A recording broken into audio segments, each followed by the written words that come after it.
නමෝ තස්ස භගවතෝ අරහතෝ සම්මා සම්බුද්දස්ස නමෝ තස්ස භගවතෝ අරහතෝ සම්මා සම්බුද්දස්ස නමෝ තස්ස භගවතෝ අරහතෝ සම්මා සම්බුද්දස්ස මහා සංඝරත්නයන් අවසරයි ශ්‍රද්ධාවන්ත පින්නතුනි අද දිනේදී අපි පළමු කොටම සූත්‍ර සංභාෂණය යටතේ පළවෙනි පාඩම අපි අද කතා කරන්න බලාපොරොත්තු වෙනවා. ඉතින් අද දිනේදී අපි මේ සූත්‍ර සංභාෂණය යටතේ යම් පොඩි පැහැදිලි කිරීමක් කරන්න බලාපොරොත්තු වෙනවා. සූත්‍ර සංභාෂණයේදී අපි මූලිකත්වයක් දෙන්නේ අංගුත්තර නිකාය සම්බන්ධයෙන් සාකච්ඡා කරන්නට. එතනින් අද අපි ත්‍රිපිටකය පිළිබඳව පොඩි හැඳින්වීමක් පොඩි විශ්ලේෂණයක් කරනවා. ඊට පස්සේ අංගුත්තර නිකාය ගැන යම් පොඩි හැඳින්වීමක් කරනවා. ඊළඟට සූත්‍රයේ තියෙන නිදානය සම්බන්ධයෙන් අපි යම් කෙටි විස්තරයක් පැහැදිලි කරනවා. ඒ ටික තමයි අපි අද දවසේදී සාකච්ඡා කරන්නට බලාපොරොත්තු වෙන්නේ. ඒතර මේ පින්නතුන්ට ලැබිලා තිබෙන පත්‍රිකාවේ කෙටි විස්තරයක් දක්වනවා ත්‍රිපිටකයේ සම්බන්ධයෙන්. ඒතර පින්නතුනි ත්‍රිපිටකය අපි ත්‍රිපිටකයේ මුලින්ම පිටක තුනක් ලෙස වර්ගීකරණය කරන්නට යෙදෙන්නේ පළවෙනි ධර්ම සංගායනාවෙන් පස්සේ. කියන්නේ පළවෙනි ධර්ම සංගායනාවෙන් පස්සේ මහරහතන් වහන්සේලා බුදුරජාණන් වහන්සේ විසින් දේශනා කරපු ධර්මයේ සූත්‍ර විනය අභිධර්මය කියලා පිටක තුනකට වෙන්කොට දක්වනවා. එතකොට මේයින් විනය පිටකේ අදාළ වෙන්නේ භික්ෂුන් වහන්සේලාගේ සීලය ආරක්ෂා කිරීම සම්බන්ධයෙන්, කය වචනේ ආරක්ෂා කිරීම සම්බන්ධයෙන් පනවන ලද දේශනාව. සූත්‍ර පිටකයේදී දක්වන්නේ මූලික වශයෙන්ම කොහොමද ප්‍රතිපදාව පුරන්නේ කියන කාරණේ. අභිධර්ම පිටකයේදී පරමාර්ථ ධර්මයන් පිළිබඳව හැඳින්වීමක් තමයි දක්වන්නට යෙදෙන්නේ. එතකොට ත්‍රිපිටකය අපි කොටස් තුනකට කැඩෙනවා. ඒ තමයි විනය, සූත්‍ර සහ අභිධර්මයේ වශයෙන්.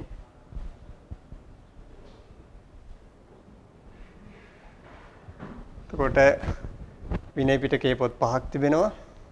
සූත්‍ර පිටකයේ නිකාය 5ක් තිබෙනවා. අභිධර්ම පිටකයේ ප්‍රකරණ 7ක් තියෙනවා. ඉතින් අද විනය සහ අභිධර්ම පිළිබඳව අපි කතා කරන්න බලාපොරොත්තු වෙන්නේ නැහැ. සූත්‍ර පිටකයේ නිකාය 5ක් තියෙනවා. මේ නිකාය 5 තමයි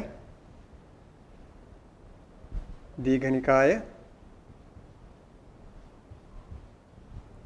මජ්ක්‍ධිම නිකාය,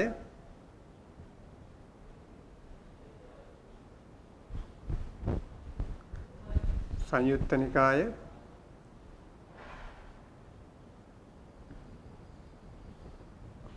අංගුත්තර නිකාය,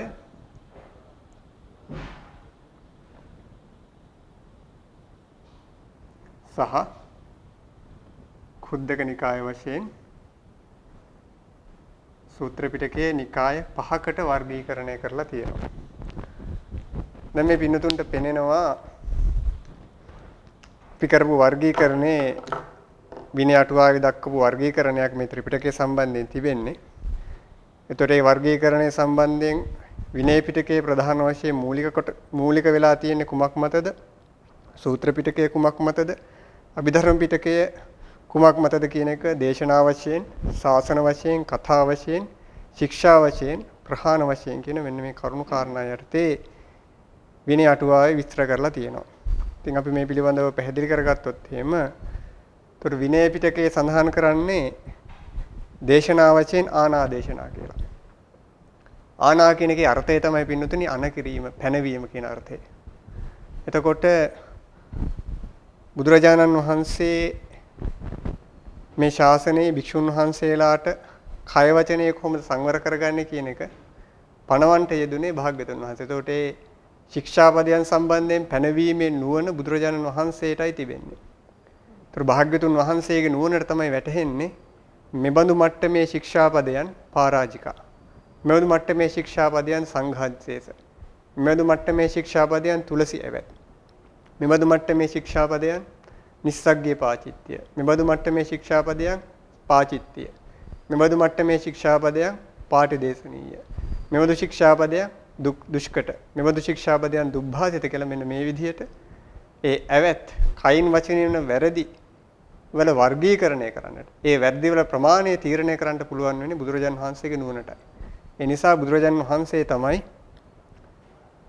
භික්ෂුන් වහන්සේලාට වගේ මේ භික්ෂු භික්ෂුණී උපාසක උපාසිකා කියන සිව්වණක් පිරිසටම කය වචනේ සංවර කර ගැනීම සම්බන්ධයෙන් මේ පැනවීම එහෙම නැත්නම් ඒ ආනාව පැවැත්වීමට සමර්ථ වන නුවණ තියෙන එකම පුද්ගලයා. ඒ නිසා විනය පිටකේ අපි දක්වනවා ආනාදේශනා වශයෙන්. ඊළඟට සූත්‍ර පිටකේ අපි දක්වන්නේ වෝහාර දේශනා වශයෙන්. සූත්‍ර පිටකයේදී භාග්‍යතුන් වහන්සේ කතා කරන්නේ නැහැනේ සාරිපුත්තු ස්වාමීන් වහන්සේට පංචස්කන්ධයක් මෙහෙට වැඩම කරන්න කියන්නේ නැහැ. ආනන්ද ස්වාමීන් වහන්සේට පංචස්කන්ධයක් මෙහෙට වැඩම කරන්න කියන්නේ නැහැ. එතකොට භාග්‍යතුන් වහන්සේ කතා කරන්නේ එදා තිබිච්ච ව්‍යවහාර දේශනාව, ව්‍යවහාර කතාව. එතකොට සූත්‍ර පිටකයේ දක්වන්නේ මෙන්න මේ ව්‍යවහාර කතාව, ව්‍යවහාර දේශනාව තමයි භාග්‍යතුන් වහන්සේ පාවිච්චි කරන්නේ සූත්‍ර පිටකයේ තුලදී. ඊළඟට අභිධර්ම පිටකය කියලා කියන්නේ පරමත්ථ දේශනා. එතකොට පරමාර්ථ ධර්මයන්, රූප ධර්මයන්, නාම ධර්මයන් පරමාර්ථ වශයෙන් නොඑක ආකාරයෙන් විග්‍රහ කරලා විශ්ලේෂණය කරලා මාතෘකා පදවලට බෙදලා ස්කන්ධ ආයතන ධාතු වශයෙන් විග්‍රහ කරලා දක්වන ගැඹුරු කොට විග්‍රහ කරලා දක්වන දේශනාව තමයි අභිධර්මය. ඒක අපි පරමාර්ථ දේශනාව වශයෙන් තමයි දක්වන්නට යෙදෙන්නේ. එතකොට අපි මේ කතා කරන සූත්‍ර දේශනාව කියන්නේ වෝහාර දේශනාව. ඒ කියන්නේ ව්‍යවහාර දේශනාව. තමයි අපි සූත්‍ර පිටකයේ යටතේ සාකච්ඡා කරන්න බලාපොරොත්තු වෙන්නේ. ඊළඟට ශාසන වශයෙන් විනය පිටකේ කතා කරනවා යථාපරාධ ශාසනය. යථාපරාධ කියලා කියන්නේ අපරාධ කියලා කියන්නේ ඇත්තටම අද අපි කතා කරන මේ අපරාධ කියන දරුණු වැරදි කියන එකට නෙමෙයි. අපරාධ කියලා කියන්නේ යම් වැරද්දක් කියන එක. එතකොට යම් වැරද්දක් කළාට පස්සේ වැරද්දට අනුරූපව බුදුරජාණන් වහන්සේ යම් පැනවීමක් කරනවා. ඒතර විනය පිටකේ අෂ්ටගරු ධර්ම පැනවීම හැර ඉතිරි සියලුම පැනවීම කරලා තියෙන්නේ යම් කිසි නිදානයක් සිදුවීමක් වුණාට පස්සේ. එතකොට ඒ කරන ලද වැරදි වලට අනුරූපව පනවන ලද්දා වූ පැනවීම අපි විනය පිටකයේ තුල දක්නට ලැබෙනවා. එතකොට ඒක අපි දක්වන්නේ යථාපරාධ ශාසනයේ වශයෙන්. ඊළඟට සූත්‍ර පිටකයේ දක්වන්නේ යථානුලෝම ශාසනයේ වශයෙන්. මෙතන යථානුලෝම කියලා කියන්නේ බුදුරජාන් වහන්සේ සත්වයන්ගේ ආධ්‍යාශයට අනුව, ඒ සත්වයන්ගේ චරිතයට අනුව, ඒ සත්වයන්ගේ අධිමුත්තිය අනුව, කියන්නේ ආධ්‍යාශය අනුව ඒ සත්වයන්ගේ ආධ්‍යාශය මොකක්ද කියලා බලනවා භාග්‍යතුන් වහන්සේ. ඒ සත්වයන් අල්ප රජස්කද මහා රජස්කද කියලා බලනවා. කියන්නේ කෙලෙස් අඩුද කෙලෙස් වැඩිද කියලා බලනවා. ඒ චරිතේ රාග චරිතයක්ද, ද්වේෂ චරිතයක්ද, මොහ චරිතයක්ද, ශ්‍රද්ධා චරිතයක්ද, බුද්ධි චරිතයක්ද, විතර්ක චරිතයක්ද කියලා මේ විදිහට බලනවා. අපි ප්‍රධාන වශයෙන් මේ චරිත 6ක් දකින්නේ. නමුත් භාග්‍යතුන් වහන්සේට নানা විදිහට මිශ්‍රණ වශයෙන් මේ චරිත දකින්නට පුළුවන්. එතකොට හීනාදිමුක්තිකද ප්‍රණීතාදිමුක්තිකද ආදි වශයෙන් මේ අයගේ අදිමුක්තිය දකින්නට බුදුරජාන් වහන්සේට පුළුවන්. එතකොට බුදුරජාන් වහන්සේ මේ සූත්‍ර පිටකයේ දේශනා කරන්නේ ඒ සත්වයන්ගේ ආධ්‍යාශය අනුව, ඒ සත්වයන්ගේ චරිතයන් අනුව, ඒ සත්වයන්ගේ තියෙන අදිමුක්තියින් අනුව තමයි බුදුරජාණන් වහන්සේ සූත්‍ර පිටකයේ මේ සූත්‍ර ධර්මයන් දේශනා කරන්නට යෙදෙන්නේ. ඒ නිසා අපි විශේෂයෙන් සිහිපත් කරගන්නට ඕනේ එක සූත්‍රයකින් සම්පූර්ණ බුද්ධ ශාසනයම ආවරණය කරනව නෙමෙයි. ඒ නිසා අපි එක සූත්‍රයකින් සම්පූර්ණ බුද්ධ ශාසනය විවරණය කරන්නට ගියොත් අපිට එයින් යම් වැරදීමක් සිද්ධ වෙන්නට පුළුවන්. ඒ නිසා අපි බලන්නට ඕනේ මේ සූත්‍රය දේශනා කළේ කුමන පුද්ගලයන්ටද, කුමන චරිතයන් අරමුණු කරගෙනද කියලා. බුදුරජාණන් වහන්සේගේ දේශනාව සතරවැදෑරුමු දේශනාවක් අපි විග්‍රහ කරන්නේ. ඒ තමයි අත්ථජ්ජාසේ, පරජ්ජාසේ, පුච්චාවසික අට්ඨුප්පත්තික කියලා. කියන්නේ සමහරලාට භාග්‍යතුන් වහන්සේ ධර්මයේ දේශනා කරනවා තමන් වහන්සේගේ අදහස අනුව. සමහර වෙලාවකට අනික් කෙනාගේ ආධ්‍යාශය දිහා බලලා, ශ්‍රාවකයන්ගේ ආධ්‍යාශය දිහා බලලා ධර්මයේ දේශනා කරනවා. ඊළඟට ප්‍රශ්න විමසලා ඒ ප්‍රශ්න වලට උත්තර දීම වශයෙන් ධර්මයේ දේශනා කරනවා. යම් සිදුවීමක් වුණාට පස්සේ මේ සිදුවීමක් කරන කොටගෙන ධර්මයේ දේශනා කරනවා. එතකොට සූත්‍ර පිටකයේ ඒ සූත්‍රයන් දේශනා කරලා තියෙන මොන අරමුණෙන්ද, කුමන පුද්ගලයන් අරමුණු කරගෙනද, කුමන චරිතයන් අරමුණු කරගෙනද, කුමන සිදුවීමක් අරමුණු කරගෙනද කියන අපි බලන්නට ඕනේ. එහෙන් බැලුවට පස්සේ අපිට තේරෙනවා එක සූත්‍රයකින් සම්පූර්ණ බුද්ධ ශාසනය අපිට ආවරණය කරන්නට බෑ කියන එක. ඉතින් අපිට මේ සූත්‍ර සාකච්ඡා කිරීමේ එක අරමුණක් තමයි අපි සූත්‍ර පිටකයේ පිළිබඳව ඒ සූත්‍රයන් දේශනා කරපු අරමුණ, දේශනා කරපු වපසරිය, ඒ දේශනා කරපු වටපිටාව, දේශනා කිරීමට හේතු වුණ කරුණු කියන මෙන්න මේ කරුණු කාරණා සලකා බැලීම තුළින් අපේ සූත්‍ර දැනුම අපි දියුණු කරගන්න බලාපොරොත්තු වෙනවා. ඊළඟට අභිධර්ම පිටකයේ දක්වන්නේ යථා ධම්ම ශාසනයේ වශයෙන්. යථා ධම්ම කියලා කියනකොට උදෙක්ම ධර්ම මාත්‍රයක් තමයි අභිධර්ම පිටකයේ දේශනා කරන්නේ. ඒ කියන්නේ සත්වයේක් පුද්ගලයෙක් ආත්මයක් නැහැ. උදෙක්ම ස්කන්ධ ආයතන ධාතු වශයෙන් ධාතු මාත්‍රයක්ම අභිධර්ම පිටකයේ තුල දක්වලා තිබෙනවා. ඒ නිසා එහි දක්වන්නේ උදෙක්ම නිස්සත්තු නිර්ජීව ධර්ම මාත්‍රයක්. ඒ අනුව ඒ ධර්ම ස්වභාවයන් විස්තර කරන අර්ථයෙන් අභිධර්ම පිටකය අපි දක්වනවා යථා ධම්ම ශාසනයේ වශයෙන්. ඊළඟට විනය පිටකය අපි කතා කරන්නේ සංවරා සංවර කතා වශයෙන්. මෙතන සංවරා සංවර කියන පදේ අපි කඩන්නේ සංවර සහ අසංවර කියලා. මෙතන අසංවර කියන එකේ ආ කියන පදේ අර්ථය නිෂේධාර්ථය නෙමෙයි. ආ කියන පදේ අර්ථය නැහැ කියන අර්ථය නෙමෙයි. මෙතන ආ නිපාතේ අර්ථය වෙන්නේ අධිකාර්ථය. එතකොට කුඩා වූ මහත් වූ සංවරයන් පිළිබඳව කතා කරන කතාව තමයි විනය දේශනාවෙන් තියෙන්නේ. එතකොට තමන්ගේ කය කොහොමද සංවර කරගන්නේ? වචනය කොහොමද සංවර කරගන්නේ? කියන කරුණු කාරණා තමයි විනය පිටකයෙන් දේශනා වෙන්නේ. ඊළඟට සූත්‍ර පිටකයෙන් කතා කරන්නේ දිට්ඨි විනිවේෂණ කතා. තමන්ගේ දෘෂ්ටිය දුරු කර ගැනීම. කියන්නේ ධර්ම ශ්‍රවණය තුළින් ධර්ම ඉගෙනීම තුළින් තමන්ගේ සැක සංකා දුරු වෙනවා. තමන්ගේ දෘෂ්ටිය ඍජු වෙනවා. ඒ නිසා සූත්‍ර පිටකයේ දෘෂ්ටිය තමන්ගේ වැරදි දෘෂ්ටීන් තියෙනවා නම් ඒ වැරදි දෘෂ්ටීන් දුරු කිරීම පිණිස හේතු වෙන කතා අර්ථයෙන් සූත්‍ර පිටකයට අපි කියනවා දිට්ඨි විනිවේෂණ කතා කියලා. ඊළඟට අභිධර්ම පිටකයට අපි කියනවා නාම රූප පරිච්ඡේද කතා. නාම රූප පරිච්ඡේදය පමණක් නෙවෙයි විදර්ශනාවේදී නාම රූප පරිච්ඡේදයේ පටන් කාංකා විතරණ විසුද්ධිය තමන්ට හේතුඵලයන් මනාව දැකීම, උද්‍යව ඥානය ඇති කර ගැනීම, මේ විදිහට විදර්ශනා ඥාන දියුණු කර ගැනීම කියන මෙන්න මේ අවස්ථාවන් දක්වා අපට අවබෝධයක් ඇති කරගන්නට නාම රූපයන් පිළිබඳව වෙන් කරගන්නට හේතුඵලය අවබෝධ කරගන්නට උපකාර වෙන දේශනාව කියන අර්ථයෙන් අභිධර්ම පිටකේ අපි නාම රූප පරිච්ඡේද කතා කියලා දක්වනවා. ඊළඟට ශික්ෂා වශයෙන් විනය පිටකේ අපට සිල් රකින්න උපකාර වෙන්නේ. ඒ නිසා ශික්ෂා වශයෙන් අධිශීල ශික්ෂාව පිණිස බහුල වශයෙන් උපකාර වෙනවා අපට විනය පිටකේ. ඊළඟට සූත්‍ර පිටකේ අපට වැඩිපුර උපකාර වෙන්නේ බහුල වශයෙන් උපකාර වෙන්නේ සමාධිය පිණිස. ඒ කියන්නේ අධිචිත්ත ශික්ෂාව පිණිසයි. ඊළඟට අභිධර්ම පිටකේ අපට උපකාර වෙන්නේ අපේ ප්‍රඥාව, නුවණ, විදර්ශනා ඥානය දියුණු කර ගැනීම පිණිස. ඒ නිසා ශික්ෂා වශයෙන් අභිධර්ම පිටකයේ අධිපඤ්ඤා ශික්ෂාව පිණිස හේතු වෙනවයි කියලා දක්වලා තියෙනවා. ඊළඟට ප්‍රහාණ වශයෙන් විනය පිටකයේ වීතික්‍රම ප්‍රහාණය පිණිස හේතු වෙන්නේ. ඒ කියන්නේ විනය පිටකයේ දක්වලා තියෙනවා මෙන්න මේ දේවල් කරන්නට එපා. මේ කයින් මේ වැරද්ද කරොත් මෙන්න මේ අවත සිද්ධ වෙනවයි කියලා. මෙන්න මේ වැරද්ද සිද්ධ වෙනවයි කියලා. එතකොට ශ්‍රද්ධාවන්ත පුද්ගලයා ශ්‍රද්ධාවන්ත භික්ෂුන් වහන්සේ උන්වහන්සේ කයින් ඒ වචනේ වැරද්ද කරන්නේ නැහැ. වචනෙන් ඒ වැරද්ද කරන්නේ. ඒ වීතික්‍රමය කරන්නේ නැහැ. ඒ නිසා විනය පිටකෙන් දක්වන්නේ කයින් වචනෙන් වන වැරදි වැළැක්වීම නම් මේ වීතික්‍රම ප්‍රහාණය තමයි විනය පිටකෙන් දක්වලා තියෙන්නේ.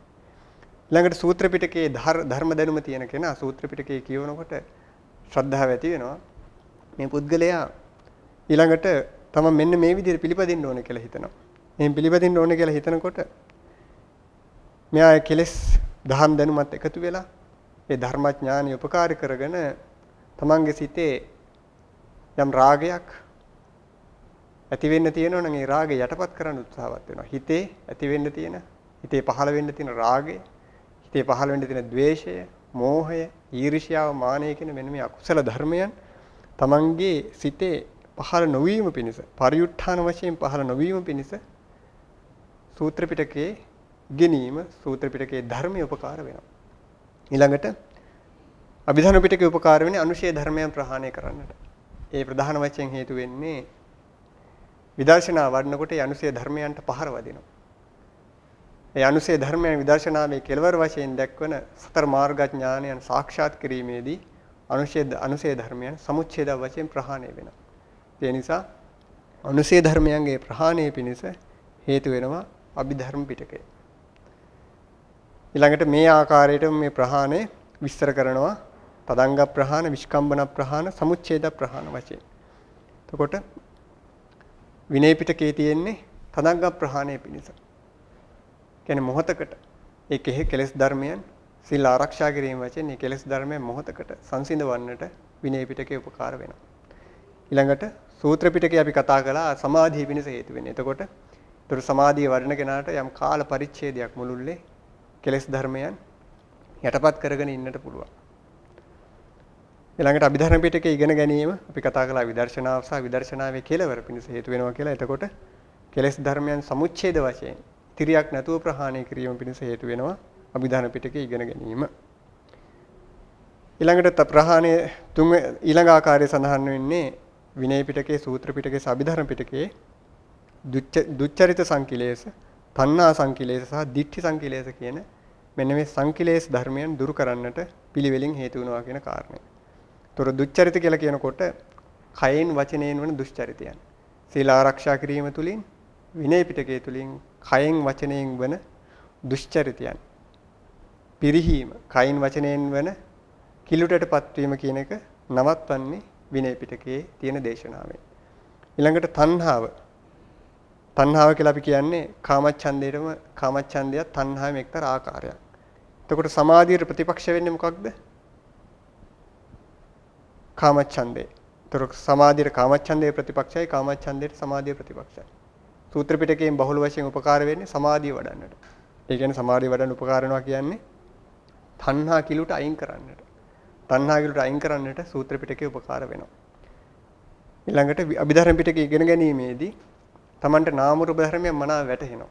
ඒ නාම රූප ධර්මයන් පැහැදිලිව අවබෝධ කරගන්නට, හේතුඵලයන් පැහැදිලිව අවබෝධ කරගන්නට, නාම රූප ධර්මයන් ඉබදීම් බිඳීම් දෙක පැහැදිලිව අවබෝධ කරගන්නට අභිධර්ම ඉගෙනීම බොහෝ උපකාර වෙනවා.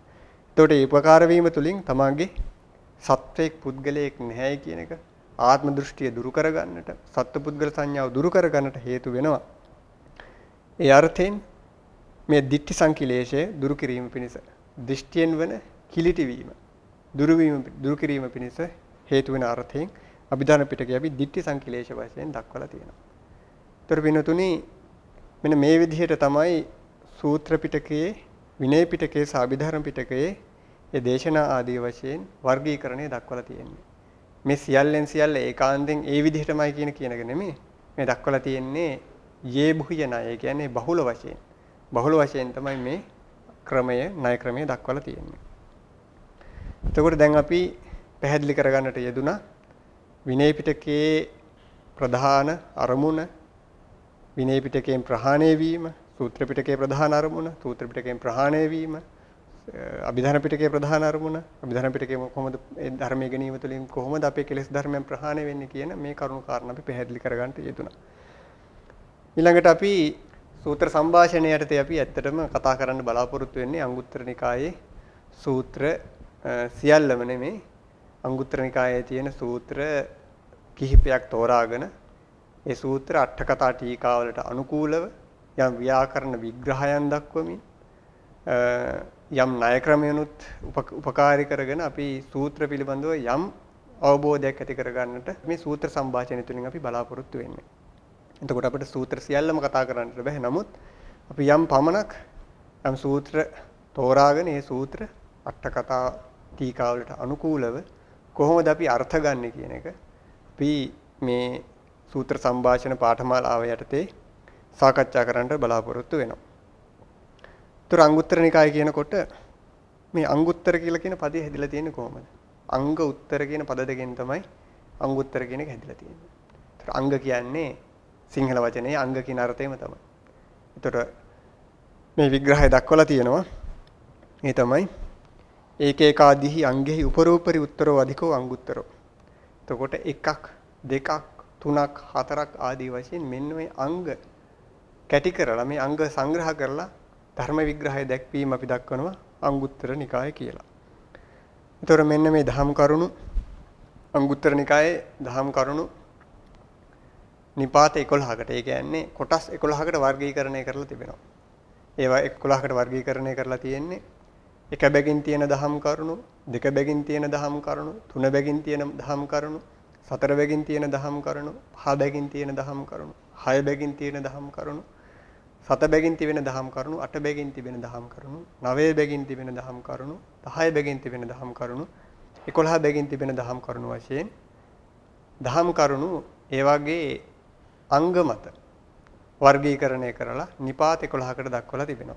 එතකොට මේ නිපාත 11 අපි ඒකක නිපාත, දුක නිපාත, තික නිපාත, චතුක්ක නිපාත, පංචක නිපාත, ඡක්ක නිපාත, සත්තක නිපාත, අට්ඨක නිපාත, නවක නිපාත, දසක නිපාත, ඒකාදසක නිපාත කියලා නිපාත 11කට වර්ගීකරණය කරලා දක්වලා තියෙනවා. මේ තමයි අංගුත්තර නිකායේ දක්වලා තියෙන වර්ගීකරණය.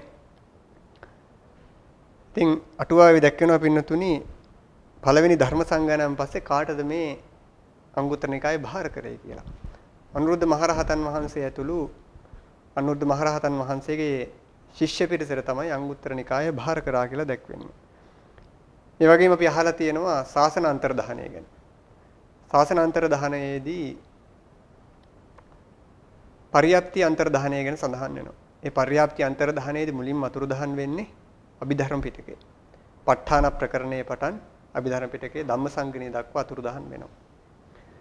ඊළඟට අතුරුදහන් වෙන්නේ සූත්‍ර පිටකය. සූත්‍ර පිටකයේ මුලින්ම අතුරුදහන් වෙනවා කියන්නේ පින්නතුනි අංගුත්තර නිකාය. අංගුත්තර නිකාය ඒකාදශක නිපාතේ ඉඳලා තමයි අතුරුදහන් වෙනවයි කියලා දක්වලා තියෙන්නේ. එතකොට දැන් අපි බලමු අංගුත්තර නිකායේ සූත්‍ර කොපමණ තියෙනවද? ඒවා සූත්‍ර කොහොමද විග්‍රහ කරලා තියෙන්නේ? කුමන කොන මාතෘකා යටතේද කියන කාරණේ අපි පැහැදිලි කරගනිමු. එතකොට පින්නතුනි දැන් අපි නිකාය පහ ගත්තට පස්සේ නිකාය පහෙන් සූත්‍ර ගණන වශයෙන් වැඩිපුරම සංඛ්‍යා වශයෙන් දක්වලා තියෙන්නේ අංගුත්තර නිකායේ. අංගුත්තර අට කතාව අපි මනෝරථ පූර්ණේ කියලා කියන. මෙන්න මේ අංගුත්තර අට කතාවේ මෙහිම ගාථාවක් තියෙනවා. නවසුත්ත සහස්සානි පංචසුත්ත සතානිච සත්තපඤ්ඤාස සුත්තානි හොන්ති ආගුත් අංගුත්තරාගමේ කියන ගාථාව. නවසුත්ත සහස්සානි පංචසුත්ත සතානිච සත්තපඤ්ඤාස සුත්තානි හොන්ති අංගුත්තරාගමේ. මේ ගාථාවේ අර්ථය තමයි අංගුත්තර නිකායේ සූත්‍ර 9557ක් තියෙනවා කියන කාරණේ. ඉතින් මේ යම් විවාදයකට තුඩු වෙච්ච කාරණයක් අපි පැහැදිලි කරගනිමු. මේ පිළිබඳව යම් විග්‍රහයන් කරලා තියෙන වෙනත් ස්කෝලර්ස් සම්බන්ධයෙන්. මේ පිළිබඳව ජෝන් කෙලි යම් විශ්ලේෂණයක් කරලා තියෙනවා අංගුත්තර නිකාය සම්බන්ධයෙන්. අංගුත්තර නිකාය සම්බන්ධයෙන් ඒ ජෝන් කෙලි කරන ලද විශ්ලේෂණයට අනුව මේ මහත්මයා දක්වලා තියෙනවා සූත්‍ර 8122ක් තියෙන්නේ කියලා. එතකොට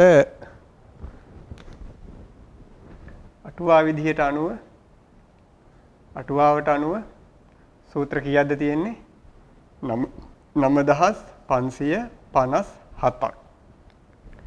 විශ්ලේෂණයට අනුව කීයක්ද තියෙන්නේ?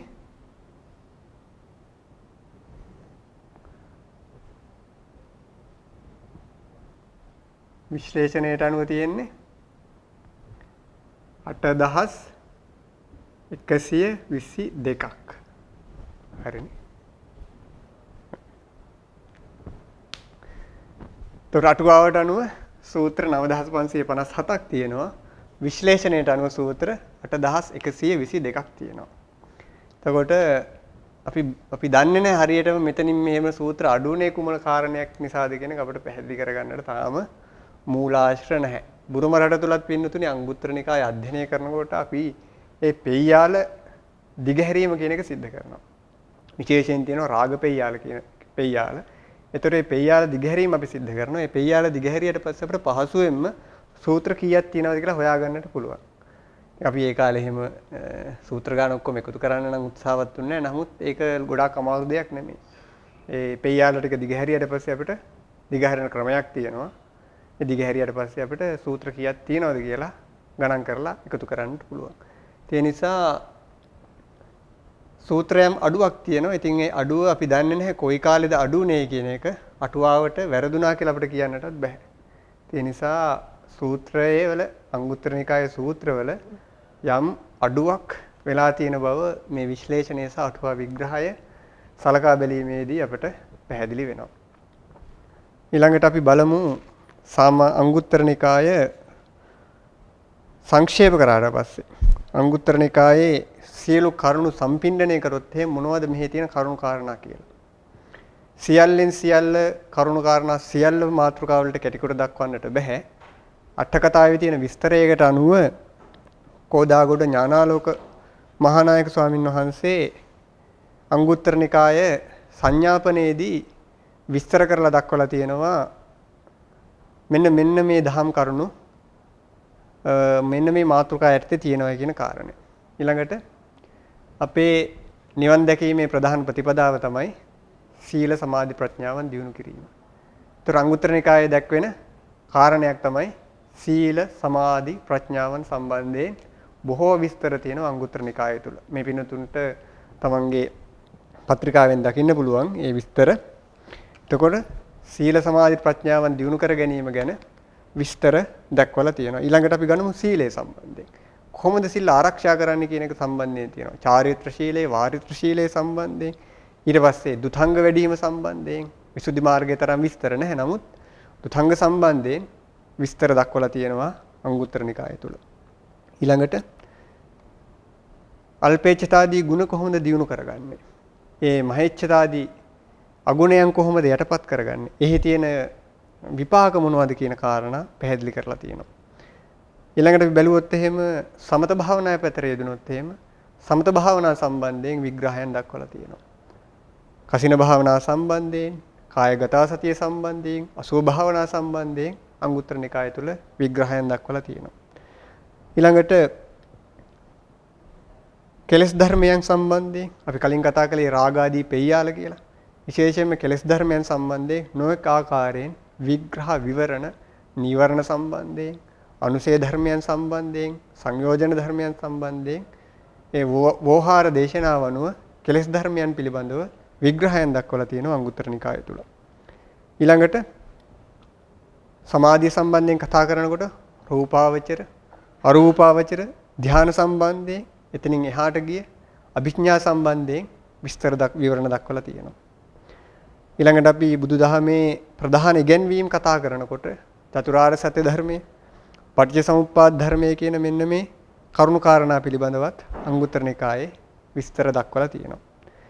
ඊළඟට අපේ මූලික භාවනා ක්‍රමය වන සමත භාවනා විදර්ශනා භාවනා වැඩිම පිළිබඳව විග්‍රහ විවරණ දක්වලා තියෙනවා. ඊළඟට ප්‍රතිපදාවට අමතරව පින්නතුනි තවත් කරුණු කාරණා තියෙනවා. ඒ තමයි ප්‍රතිපදාවට අමතරව කොහොමද අපි මෙලොව ජීවිතය සාර්ථක කරගන්නේ? කොහොමද ගිහි ජීවිතයේ ගිහි පින්වතෙක් සාර්ථක කරගන්නේ? එතකොට විවාහ දිවියට පත්වන කාන්තාවක් කොහොමද තමන්ගේ ජීවිතය සාර්ථක කරගන්නේ? ඒ බඳු මේ මෙලොව ජීවිතය සාර්ථක කර ගැනීම පිණිස උපකාර වන කරුණු කාරණා බොහෝමයක් දක්වලා තියෙනවා අංගුත්තර නිකායේ. ඒ වගේම ත්‍රිවිධකයන් සමග වෙච්ච වාද විවාද සම්බන්ධයෙන් කරුණු කාරණා දක්වලා තියෙනවා. රාජ ධර්ම සම්බන්ධයෙන් කරුණු කාරණා දක්වලා තියෙනවා. ළඟට නොඑක් ජනපද සම්බන්ධයෙන් විස්තර විවරණ දක්වලා තියෙනවා. ළඟට තවත් විශේෂ දෙයක් තමයි පින්නතුනි මහා ශ්‍රාවකයන් වහන්සේලාගේ ශ්‍රාවිකාවන් වහන්සේලාගේ ගිහි පින්නතුන්ගේ එවැගේ ගිහි දායක දායිකාවන්ගේ ථානාන්තර සම්බන්ධයෙන් විස්තර දක්වලා තියෙනවා අංගුත්තර නිකාය ඒකක නිපාතේ ඒතදග්ග පාළියේ. ඊළඟට අපි ගත්තොත් එහෙම අභිධර්ම පිටකයේ 4 වෙනි ප්‍රකරණය තමයි පුග්ගල පඤ්ඤාති ප්‍රකරණය. එතකොට අභිධර්ම පිටකයේ මේ පුග්ගල පඤ්ඤාති ප්‍රකරණය ප්‍රධාන වශයෙන් පදනම් වෙලා තියෙන්නේ අංගුත්තර නිකායේ පදනම් කොටගෙන. එයත් විශේෂ කාරණයක් අපි සිහිපත් කරගන්නට ඕනේ. අංගුත්තර නිකාය පදනම් කරගෙන තමයි පුග්ගල පඤ්ඤාති ප්‍රකරණය සකස් වෙලා තියෙන්නේ.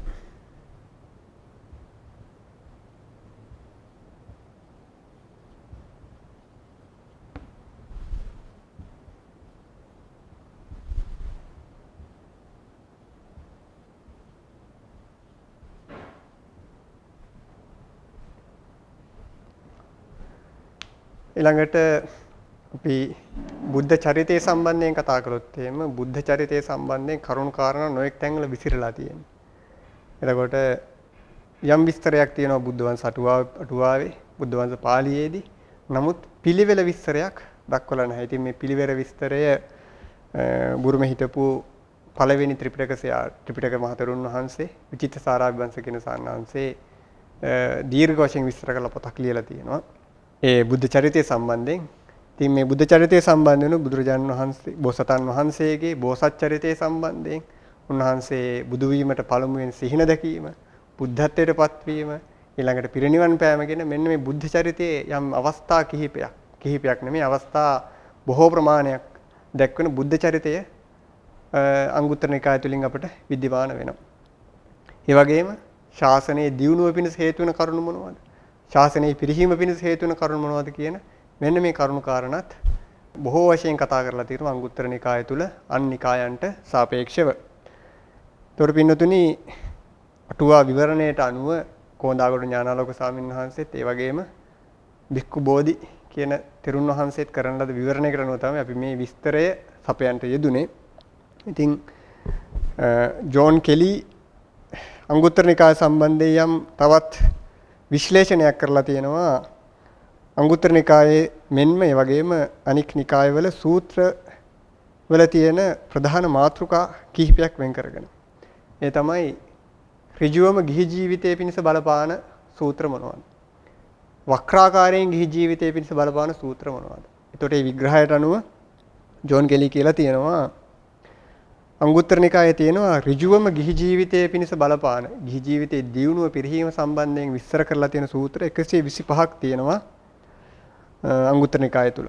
අනියම් වශයෙන් වක්‍රාකාරයෙන් ගිහි ජීවිතය සම්බන්ධයෙන් කතා කරපු සූත්‍ර තියෙනවා 36ක් අංගුත්තර නිකායේ. තොර නිකාය පහ අතුරෙන් දීඝ මජ්ක්‍ධිම සංයුත්ත අංගුත්තර කුද්දක කියන මේ නිකාය පහ අතුරෙන් මෙලව දියුණුව පරලොව සුගතිය පිළිබඳව වැඩිපුරම කතා කරලා තියෙන්නේ අංගුත්තර නිකායේ. සූත්‍ර සංඛ්‍යාව ගත්තොත් එහෙම සූත්‍ර වශයෙන් 97ක් වෙනවා. ඒ ප්‍රතිශතයක් වශයෙන් ගත්තොත් එහෙම 160ක් කියලා දක්වලා තියෙනවා. 160ක් කියලා දක්වන්නේ මේ සියලු සූත්‍ර සංඛ්‍යාවෙන් අරගෙන නෙමෙයි. එතුමා කළපු ඒ විශ්ලේෂණයේ මාතෘකා වර්ගීකරණයට අනුව. එතකොට මෙලව දියුණුව පරලොව සුගතිය පිණිස හේතු වෙන කරුණු වැඩිපුරම සඳහන් වෙන්නේ මෙන්න මේ අංගුත්තර නිකාය තුල. ඊළඟට නිවන් මාර්ගය සම්බන්ධයෙන් වැඩිපුරම සඳහන් වෙන්නේ පින්නතුනේ ඇත්තටම නිවන් මාර්ගයේ ඍජුවම සම්බන්ධ වීම සම්බන්ධයෙන් වැඩිපුරම සූත්‍ර දක්වලා තියෙන්නේ සංයුත්ත නිකාය තුල. එතකොට නිවන් මාර්ගය අපේ නිවන් මාර්ගයේ පැහැදිලිව දැක්වීම සතර දුකින් මිදීම සම්බන්ධයෙන් අංගුත්තර නිකායේ දක්වලා තියෙන්නේ ඍජු වශයෙන් සූත්‍ර 34ක්. ඒ ප්‍රතිශතයක් වශයෙන් ගත්තට පස්සේ 121ක් කියලා දක්වලා තියෙනවා. එතකොට මෙන්න මේ විදිහට අංගුත්තර නිකාය සම්බන්ධයෙන් විද්වතුන් යම් විශ්ලේෂණයක් කරලා තියෙනවා. ඒ අනුව අපි මේ අද ඉගෙන ගැනීම තුළින් අපි අංගුත්තර නිකාය ඉගෙන ගැනීම තුළින් අපිට කලින් මතක් කරපු මේ බොහෝ ධර්ම කාරණා අපිට ඉගෙන ගන්නට පුළුවන්.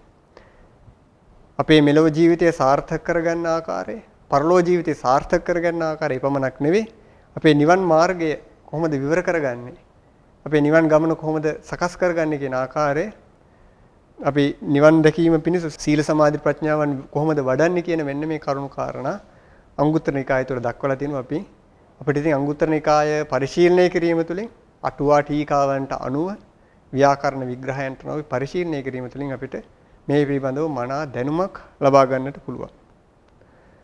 ඉතින් මේ තමයි පින්නතුනි අංගුත්තර නිකාය සම්බන්ධයෙන් අපිට යම් සම්පින්ඩනයක් කරොත් එහෙම සූත්‍ර සංඛ්‍යා වශයෙන් ඒ වගේම ප්‍රතිශතයක් වශයෙන් සූත්‍රවල තියෙන කරුණු කාරණා වශයෙන් සම්පින්ඩනයක් කරොත් එහෙම මෙන්න මේ ටික තමයි අපිට පැහැදිලි කරන්නට තියෙන්නේ. ඊළඟට අපි බලමු අංගුත්තර නිකායේ නිපාත වශයෙන් තියෙනවානේ. එතකොට නිපාතවලදී අපි ඒකක නිපාතය, දුක නිපාතය, තික නිපාත ආදී වශයෙන් කරුණු එක බැගින්, දෙක බැගින්, තුන බැගින් තියෙන කරුණු කාරණා විස්තර කරනවා. එතකොට සූත්‍ර පිටකයේ දක්වන දෙයක් තමයි විනය පිටකයේ සූත්‍ර අභිධර්ම කියන මේ සෑම තැනකදීම භාගතුන් වහන්සේ කොතනදීද මේ ධර්මයේ දේශනා කළේ කියන කාරණේ දක්වලා තියෙනවා. එතකොට අපි ඒකට කියන්නේ නිදානය කියලා. එතකොට අපි අද කතා කරන්න බලාපොරොත්තු වෙන මේ සූත්‍ර පිටකයේ තියෙන නිදානය සම්බන්ධයෙන් යම් ව්‍යාකරණ විග්‍රහයකට අනුව කොහොමද අපි මේකේ අර්ථ විවරණ ගන්න කියන එක. එතකොට අපි පළවෙනි සූත්‍රයට අදාළව ඒ කියන්නේ අංගුත්තර නිකායේ ඒකක නිපාතේ රූපාදී වර්ගයේ පළවෙනි සූත්‍රයේ නිදාන කතාව බුදුරජාණන් වහන්සේ සූත්‍රය දේශනා කරන්නට යෙදුනේ සවැත් නුවර. ඒතර සවැත් නුවර භාගතුන් වහන්සේ වැඩ හිටියේ අනේපිඬු සිටුතුමාගේ ආරාමේ භික්ෂුන් වහන්සේලාට භාග්‍යතුන් වහන්සේ ඇමතුවා. භික්ෂුන් වහන්සේලා භාග්‍යතුන් වහන්සේට ස්වාමීනි කියලා පිළිතුරු දුන්නා. මෙන්න මේ විස්තරයට තමයි අපි කියන්නේ නිදානය කියලා. එතකොට නිදානයේ තියෙන පද ටික අපි පැහැදිලි කරගන්නේ. මොනවද මේ පද වලින් අර්ථවත් කරන්නේ කියලා. ඒතර මේ පින්වතුන් දන්න කාරණයක් තමයි අහලා තියෙන දේ නිතරම පිරිත් සූත්‍ර කියලා. ඒවම් මේ සුතං ඒකං සමයං භගවා සාවත්තියං විහෙරති 제තවනේ අනාථපිණ්ඩිකස්ස ආරාමයේ කියන මෙන්න මේ වාක්‍ය අපි හැමෝටම හුරු පුරුදු වාක්‍යයක්. අපි බලමු මේ වාක්‍යයේ තියෙන මේ අර්ථ මොනවද කියලා. මේ කතා කළා ඒවං කියන නිපාතේ. මේ නිපාතේ නොඑක් අර්ථයන් දක්වලා තියෙනවා. එතකොට මේ අවස්ථාවේදී මේ සූත්‍රයට අදාළව ඒවං කියන නිපාතේ අර්ථයන් තුනක් අපට දක්නට ලැබෙනවා. ඒ තමයි ආකාර අර්ථය,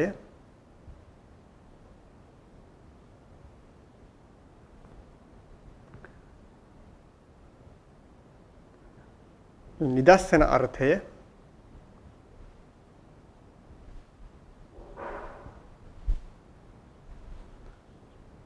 ඊළඟට අවධාරණ අර්ථය.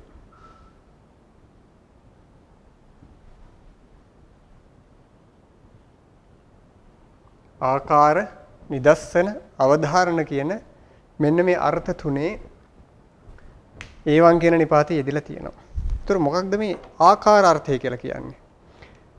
දැන් මේ පළවෙනි ධර්ම සංගායනාවේදී කවුද මේ ඒවම් මේ සුතං කියලා දේශනා කරන්න යෙදුනේ? ආනන්ද තෙරුන් වහන්සේම ඒවම් මේ සුතං කියලා දේශනා කරන්න යෙදුනේ. එතකොට ඒවං කියන නිපාතේ මොකක්ද මේ ආකාර අර්ථය කියලා කියන්නේ? බුදුරජාණන් වහන්සේට සත්වයන්ගේ ආධ්‍යාශයන් බලලා, සත්වයන්ගේ ආසයන් අනුසයන් බලලා, සත්වයන්ගේ චරිත දිහා බලලා භාග්‍යතුන් වහන්සේට නානා භාෂාවලින් එයට වැටහෙන විදිහට නානා ක්‍රමවලින් ධර්මයේ දේශනා කිරීමේ සමර්ථභාවය තියෙනවා. නමුත් මේ සමර්ථභාවය ආනන්ද තෙරුන් වහන්සේට නැහැ. උන්වහන්සේට පුළුවන් වෙන්නේ එයින් එක්තරා එක් ආකාරයකින් තමයි අහන්නට පුළුවන් වෙන්නේ. ඒතර මෙතන ආකාරාර්ථය කියලා කියන්නේ ඒකේන ආකාරේන. ආනන්ද තෙරුන් වහන්සේ මේ සූත්‍රය ඇහුවේ එක් ආකාරයකින්. Tamanට භාග්‍යතුන් වහන්සේට වගේ සියලු ආකාරයන් වැටහෙන්නේ නැහැ. එනුව මෙතන ඒවං කියන නිපාතයේ අර්ථය ආකාරාර්ථය එක් ආකාරයකින් තමයි එක් ක්‍රමයකින් තමයි තමන් වහන්සේ බුදුරජාණන් වහන්සේගේ මේ සූත්‍රය ශ්‍රවණය කරන්නට යෙදුනේ කියන අර්ථය ඒවං කියන නිපාතයෙන් ගම්ම්‍ය වෙනවා. ඊළඟට නිදස්සන අර්ථය. නිදස්සන කියලා කියන්නේ නිදර්ශනය කොට දක්වන කවුද මේක දේශනා කරේ කියලා. එතකොට මේක මේ ඇකඩමික් රයිටින් වල පවා තියෙන දෙයක්. අපි ඇකඩමික් රයිටින් වලදී මොකක් හරි කවුරු හරි කියපු දෙයක් එහෙම නැත්නම් වෙනත් පොතක තියෙන දෙයක් අපි දක්වනකොට ඒක උපුටා දක්වනවා. මේ උපුටා දැක්වීමේ ලක්ෂණය ඒවං කියන නිපාතයේ තියෙනවා. ඒතර මේ අපේ pāli භාෂාවේ අට කතාව ලිවීම කියන එක යම් සංවිධිත ක්‍රමයකට ලියවිලා තියෙනවා. අද අපි කියන මේ ඇකඩමික් රයිටින් වල තියෙන බොහෝ ගති ලක්ෂණ අට කතාව ලිවීම තුළ අට කතා විවරණය තුළ දක්නට ලැබෙනවා. එතකොට නිදර්ශන අර්ථය කියලා කියන්නේ නිදර්ශනයකට දක්වනවා ඒවං කියලා නිපාතෙන් අර්ථවත් කරන්නේ මේ භාග්‍යතුන් වහන්සේ තමයි මේක දේශනා කරේ. භාග්‍යතුන් වහන්සේගෙන් තමයි මම මේ ධර්මයේ ශ්‍රවණය කළේ කියන අර්ථය දක්වනවා.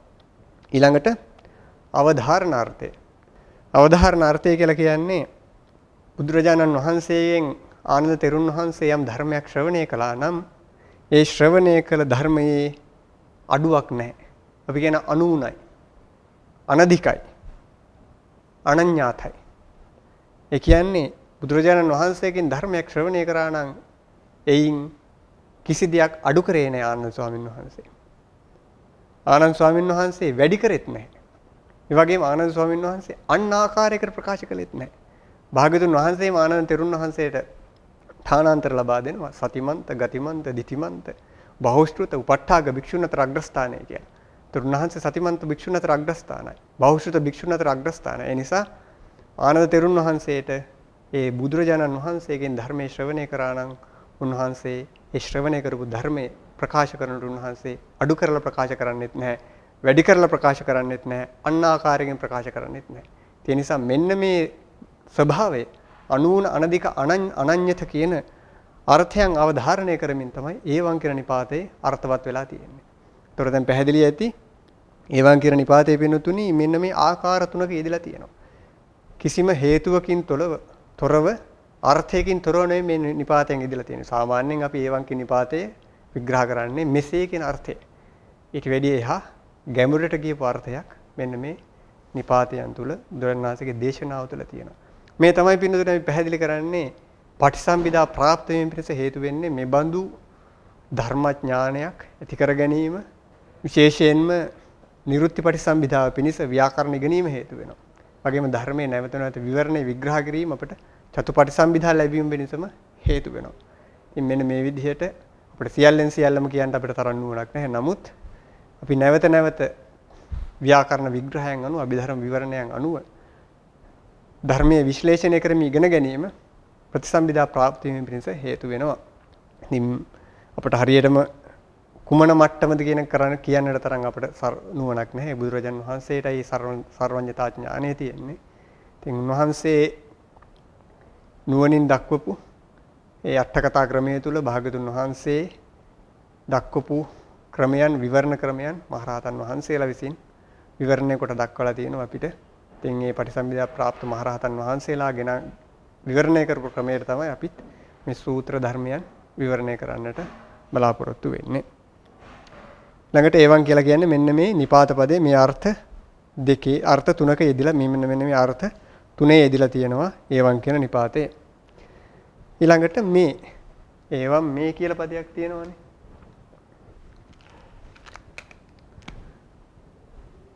එතකොට මෙන්න මේ කියන පදය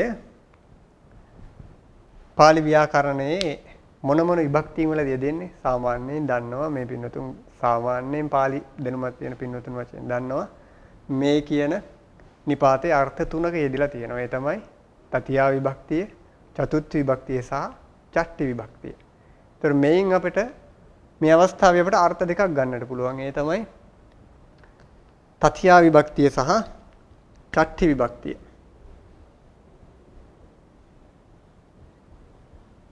තතියාවලදී අපිට අර්ථ ගන්න පුළුවන් මයා කියන අර්ථය.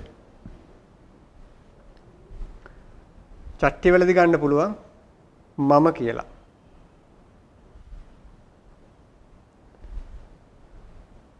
මම මයිහන් කියන දෙකම ගන්න පුළුවන්.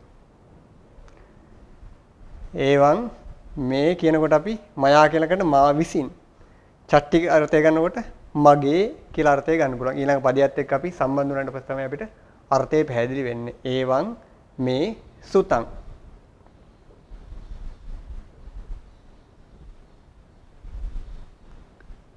සුතං කියලා කියන්නේ පින්නතුනි පාලි ව්‍යාකරණයට අනුව මේ පාලි පද කීවයි කියලා මේ පින්නතුන් ගැඹුරුයි කියලා හිතන්නට එපා. මේ සුතං කියලා කියන්නේ පද විග්‍රහයට අනුව කිතක පදයක්. මේක අතීත කිතක පදයක්. සුතං කියන පදේ අර්ථය තමයි අසන ලදි කියන අර්ථය ගන්නටත් පුළුවන්. ඇසීම කියන අර්ථය ගන්නටත් පුළුවන්. ඒතර මෙතන මයා කියලා කියන්නේ මා විසින් කියන එකනේ. මම කියලා කියන්නේ මාගේ. එතකොට මෙතන මයා කියන එක අපි මා විසින් කියලා අර්ථ ගන්නවා. මා විසින් ඒවන් කියන එක අර්ථය අරගෙන මෙසේ කියලා ගන්නවා. සුතං මා විසින් අසන ලදි.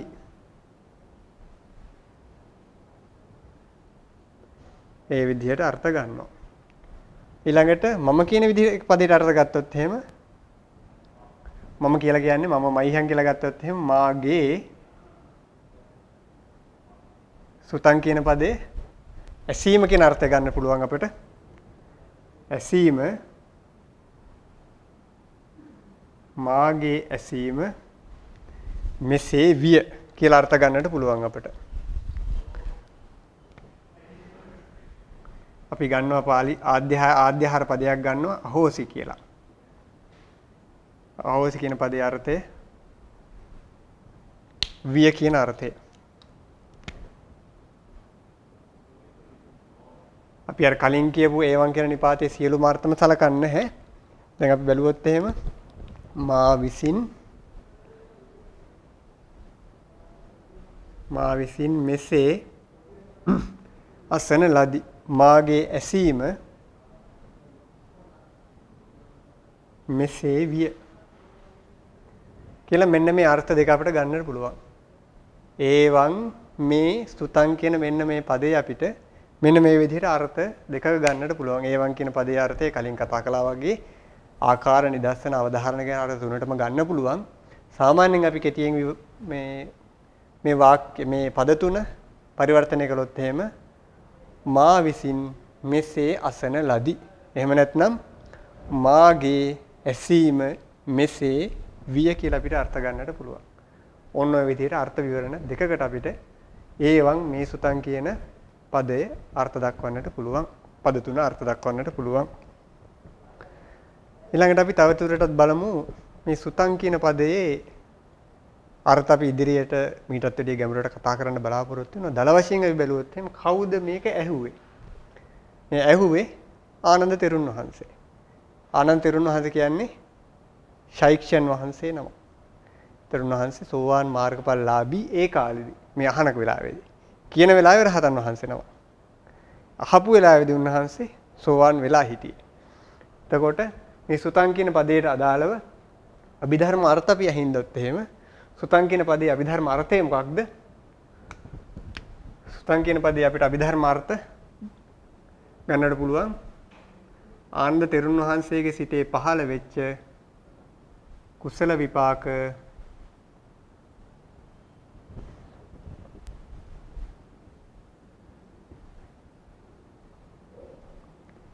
සෝත විඥානේ ආනන්ද ස්වාමීන් වහන්සේගේ సంతානයේ පහළ වෙච්ච කුසල විපාක සෝත විඥානය අපිට සුතං කියන පදයෙන් අර්ථවත් කරගන්නට පුළුවන්.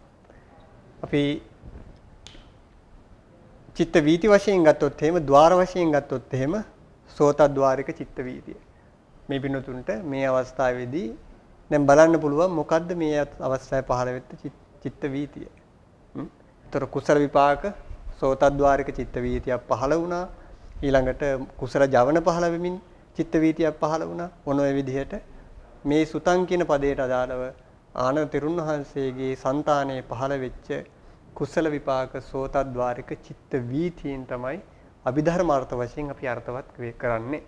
තවත් අපි ගැඹුරට පින්නතු විග්‍රහ කරනවා මේ ධාතු අර්ථ එහෙම. අපි ඉදිරියට ඒවා කතා කරන්න බලාපොරොත්තු වෙනවා. දැනට සරල වශයෙන් අපි සුතං කියන පදයෙන් අර්ථවත් වන අභිධර්මාර්ථය සලකලා බැලුවොත් මූලික වශයෙන්ම ආනන්ද තෙරුන් වහන්සේගේ සිතේ පහළ වෙච්ච సంతානයේ පහළ වෙච්ච කුසල විපාක සෝත විඥාන සිත වශයෙන් අපිට අර්ථ ගන්නට පුළුවන්. ඊළඟට ඒකං සමයං. ඒකං සමයං කියනකොට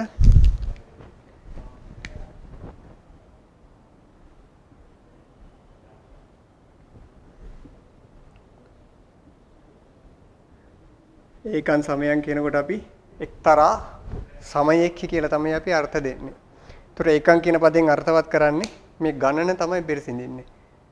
1 2 3 ආදී වශයෙන් අපි ගණන කියනවානේ. ඒතර මේ එක්තරා සමයේක්ඛ තමයි බුදුරජාණන් වහන්සේ මේ සූත්‍රය දේශනා කරන්න යෙදෙන්නේ. ඉතින් ආනන්ද ස්වාමින් වහන්සේට සිහිය තියෙන උන්වහන්සේට මතකයි මොන කාලයේද මේක දේශනා කරේ, මොන වර්ෂයේද මේක දේශනා කරේ, මොන ඍතුවේද මේක දේශනා කළේ, උදේ කාලයේ දේශනා කළේ, සවස් කාලයේ දේශනා කළේ කියන උන්වහන්සේට පැහැදිලි.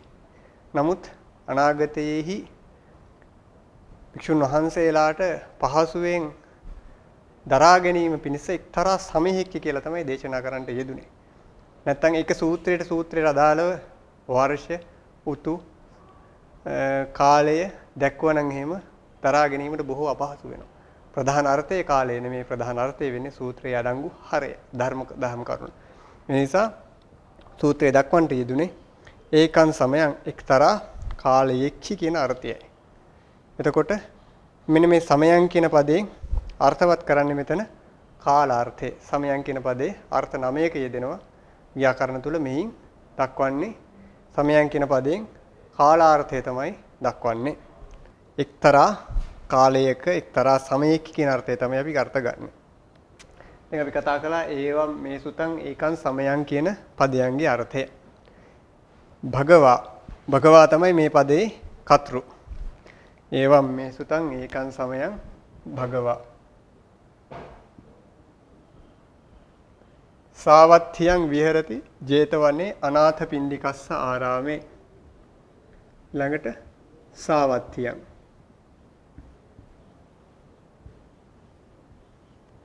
අනාථ පිණ්ඩිකස්ස ආරාමේ.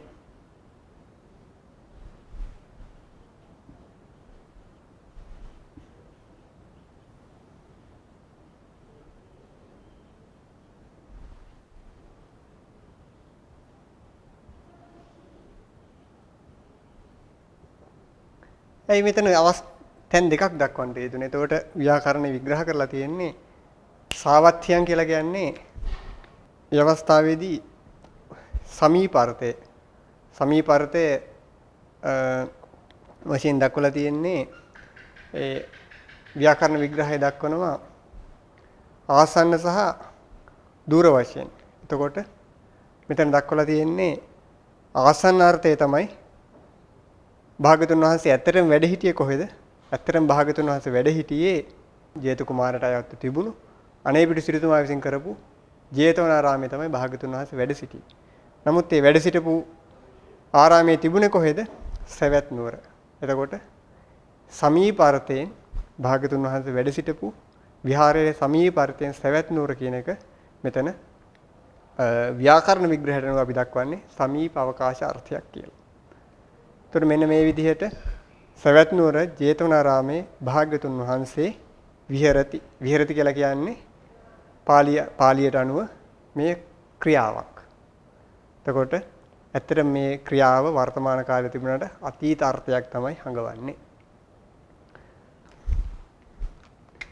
භගවා සාවත්තියං අනාථපිණ්ඩිකස්ස ආරාමේ විහෙරති.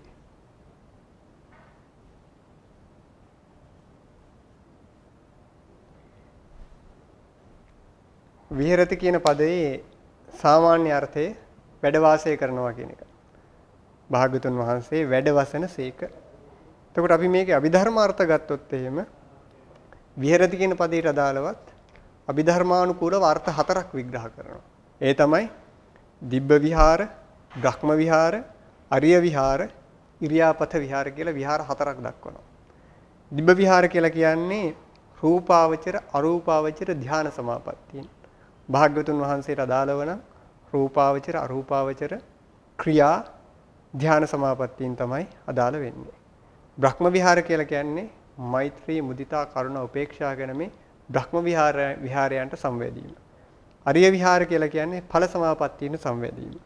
ඉරියාපත විහාර කියලා කියන්නේ ගමන් කිරීම, සිටීම, හිඳීම, සතපීම කියන මෙන්න මේ ඉරියව් හතරට අදාළව.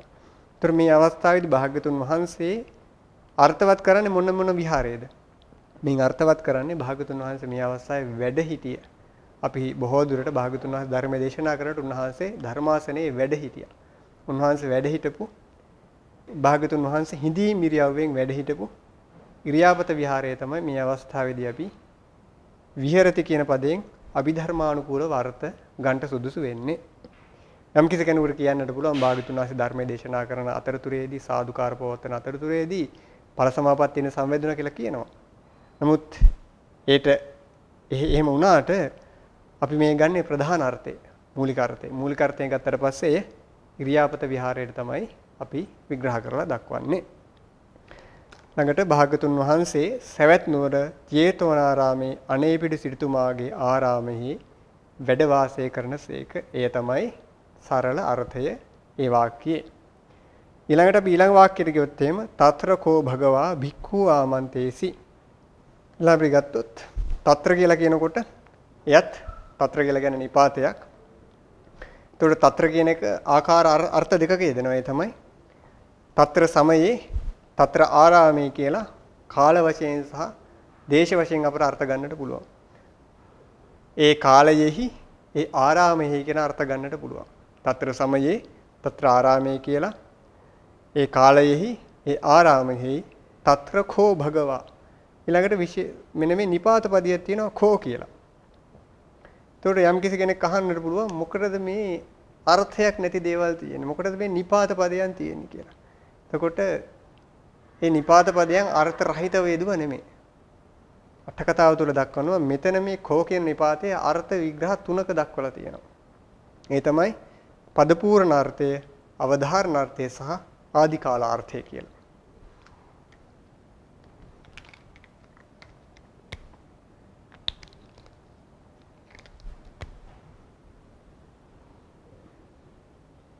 తත්‍ර ඊළඟට කෝ කියන නිපාතය. කෝ කියන නිපාතයේ අර්ථ තුනක යෙදিলা තියෙනවා.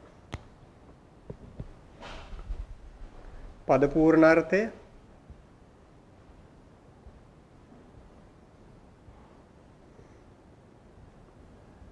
අවධාරණාර්ථය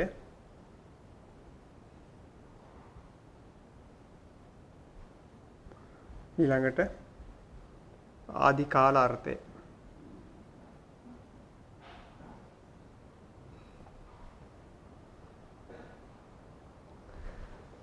කෝ කියන නිපාතේ මෙන්න මේ කියන පද පූර්ණාර්ථය, අවධාරණාර්ථය සහ ආදි කාල කියන අර්ථ තුනක යෙදලා තියෙනවා. මොනවද මේ අර්ථය? නිසා මේ ත්‍රිපිටකයේ දක්වලා තියෙන මේ වචනයක් ගානේ අර්ථ විග්‍රහයන් අර්ථ විවරණයන් තියෙනවා. පද පූර්ණය කියලා කියන්නේ මේ ඒ සූත්‍රයේ පදයේ පූර්ණේ කිරීම අර්ථයෙන් ඉදලා තියෙනවා. මොකක්වත් අර්ථයක් නැතුව යෙදුන නෙමෙයි. ඒ ඉදලා තියෙන්නේ පද පූර්ණාර්ථය. ඊළඟට ගත්තොත් එහෙම අවධාරණාර්ථය කියලා කියන්නේ මෙතන අවධාරණය කරලා දක්වනවා, නියම කරලා දක්වනවා භාග්‍යතුන් වහන්සේ භික්ෂුන් වහන්සේලා ඒකාන්තයෙන් ඇමතුවා කියන කාරණේ අවධාරණය කරනවා. ඒ ක්‍රියාව අවධාරණය කිරීම, ආමන්ත්‍රණය කිරීම අවධාරණය කරනවා මෙන්න මේ කෝ කියන නිපාතේ.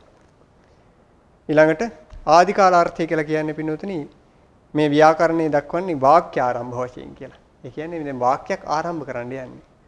මේක අපි කියන්නේ ඇකඩමික් රයිටින් වල අපි කතා කරනවානේ ඉන්ට්‍රොඩක්ෂන් එකක් දෙනවා කියලා. එතකොට ඉන්ට්‍රොඩක්ෂන් එකක් දෙනකොට අපි ඒ ඉන්ට්‍රොඩක්ෂන් එක දෙනකොට පාවිච්චි කරන වචන ටිකක් තියෙනවා. ඒ වගේ බුදුරජාණන් වහන්සේ දැන් මේ සූත්‍රය දේශනා කරන්නටයි යන්නේ. මේ සූත්‍රය පටන් ගන්නටයි යන්නේ කියන ඒ වාක්‍ය ආරම්භ කිරීම අර්ථය මේ කෝ කියන නිපාතයෙන් ඉදලා තියෙනවා. ඒකට මෙන්න මේ විදිහට කෝ නිපාතයේ කිසිම අර්ථයක් රහිත වේදුනා නෙමේ පද පූර්ණ අර්ථය, අවධාරණාර්ථය සහ ආදිකාලාර්ථය කියන මෙන්න මේ අර්ථ තුනක් සහිතව තමයි මේ කෝ කියන එක අකුරක් ඉදලා තියෙන පින්නතුනි. ඒ නිසා අපි මේ ත්‍රිපිටක ධර්මය කියලා කියන්නේ අර්ථ රහිතව එක වචනයක්වත් යෙදුණු ධර්මයක් නෙවෙයි. පදයක් ගානේ අර්ථ විග්‍රහයන් දක්වලා තිබෙනවා. ළඟ අර්ථයක් නැතිනම් මේ සඳහන් කරලා තියෙන්නේ පද පූර්ණ අර්ථ වශයෙන්. පදයේ පූර්ණේ කිරීම අර්ථයක් හෝ එහි තියෙනවා. తත්‍ර කෝ භගවා භික්ඛු ආමන්තේසි භික්ඛවෝති తත්‍ර කෝ භගවා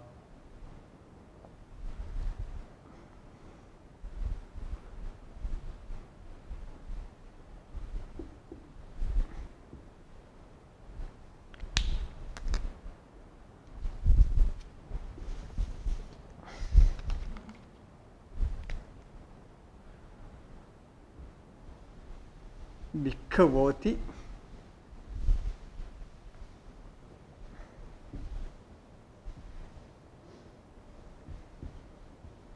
භික්ඛු ආමන්තේසි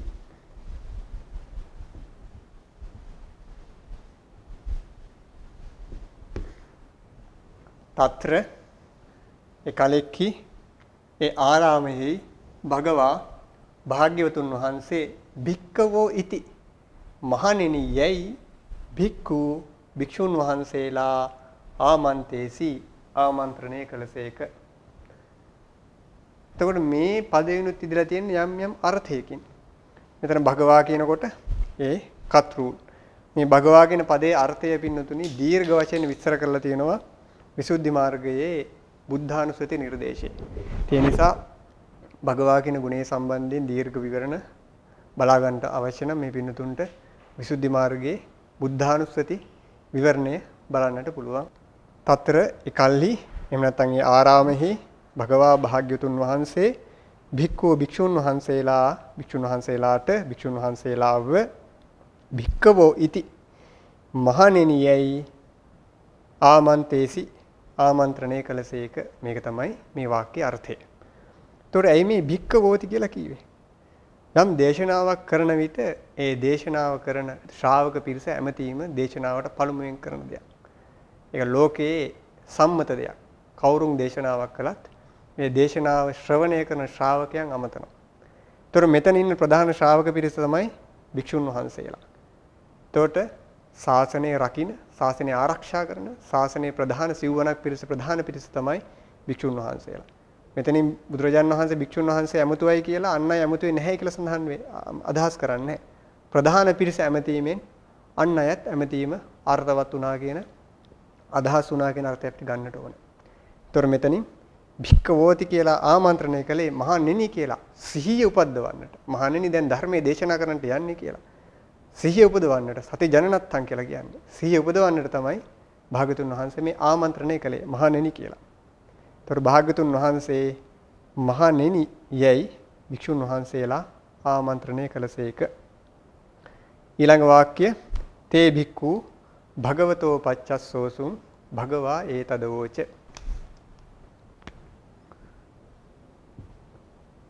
තේ භික්ඛු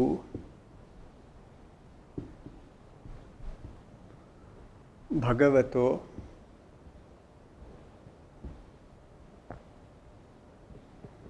පච්චස්සෝසුං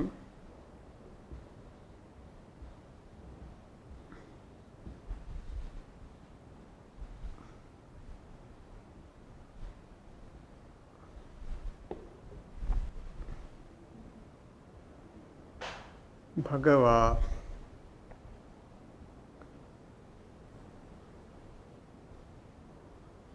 ඒතදවෝච.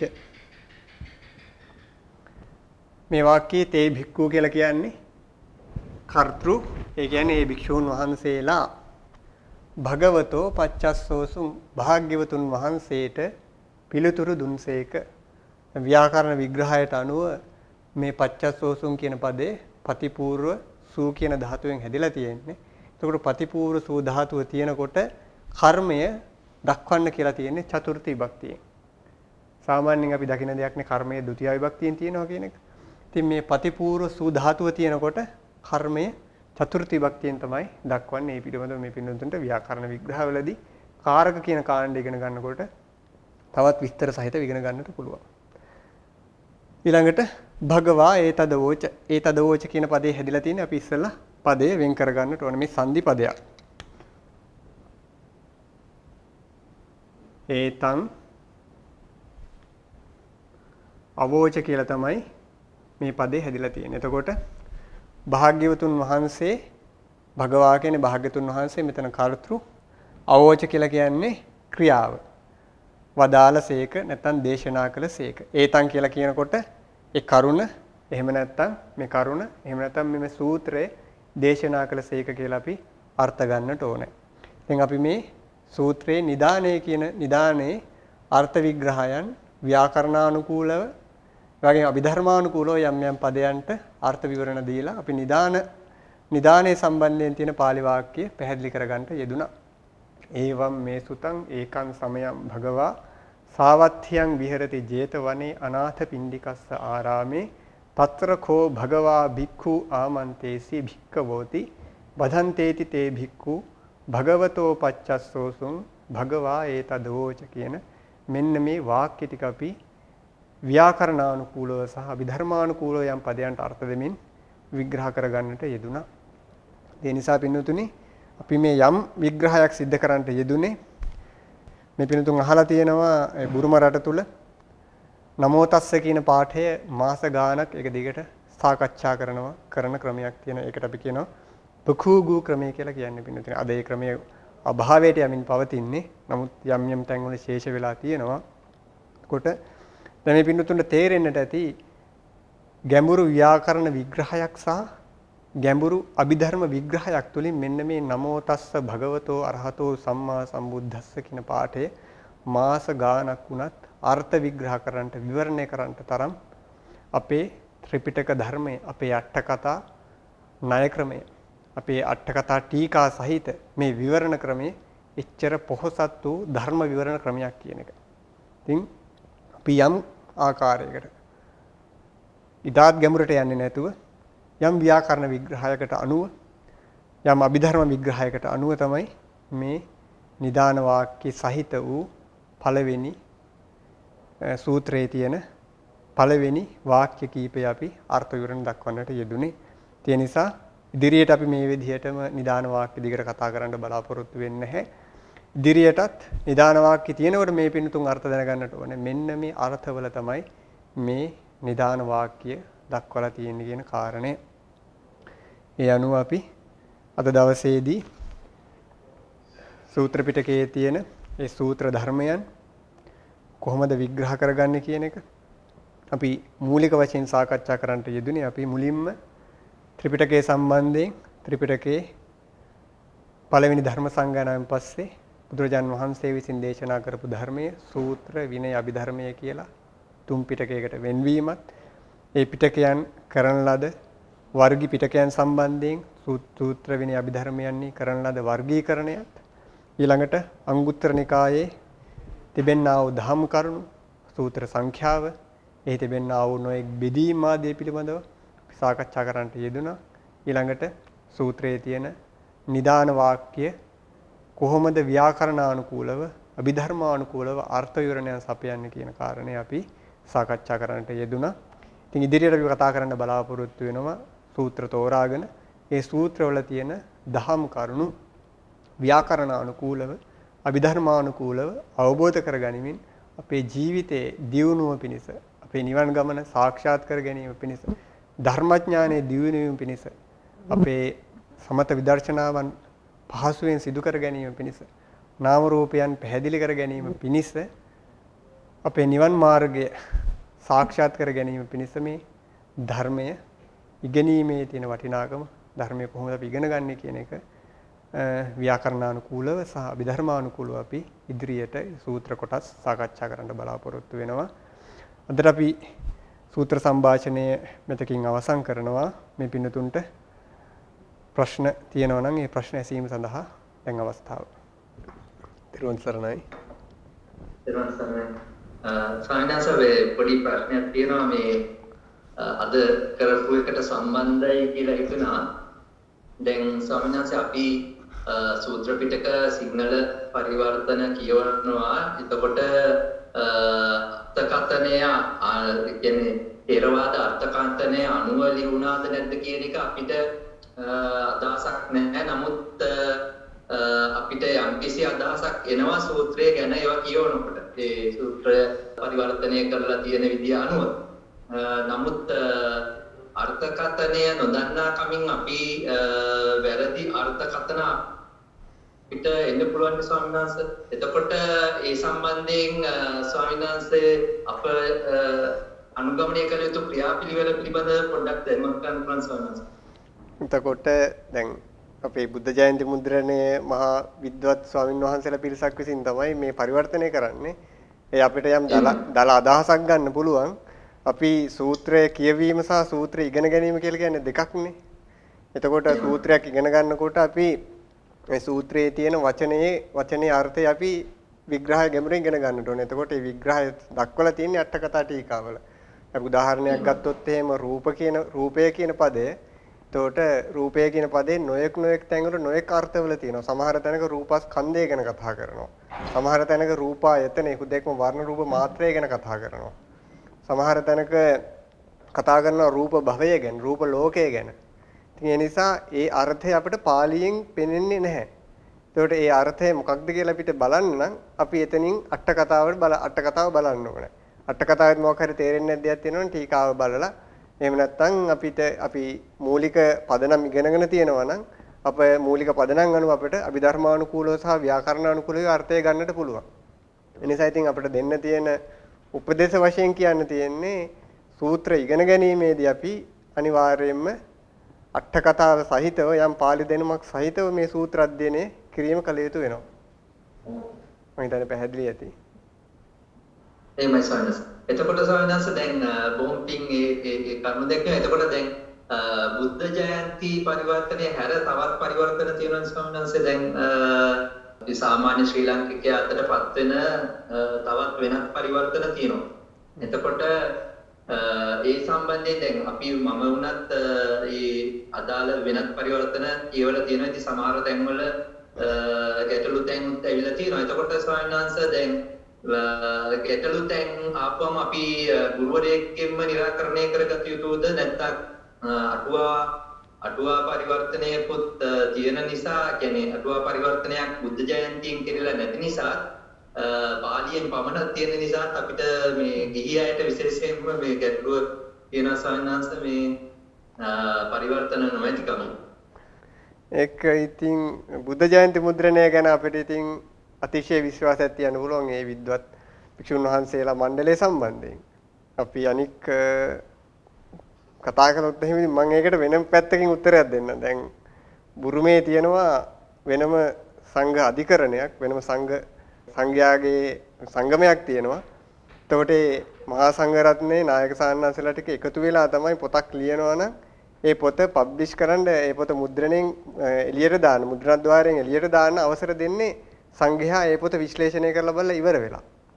ඉතින් ඒ නිසා මේ බුරුමේදී ඒ බඳු පොතක් ඒ කියන්නේ අර්ථ විවරණ වැරදි ලෙස විවරණය කරන ලද පොතක් මුද්‍රණ මාධ්‍යයට එනවා කියන එක බොහොම දුර්ලභ කාරණයක්.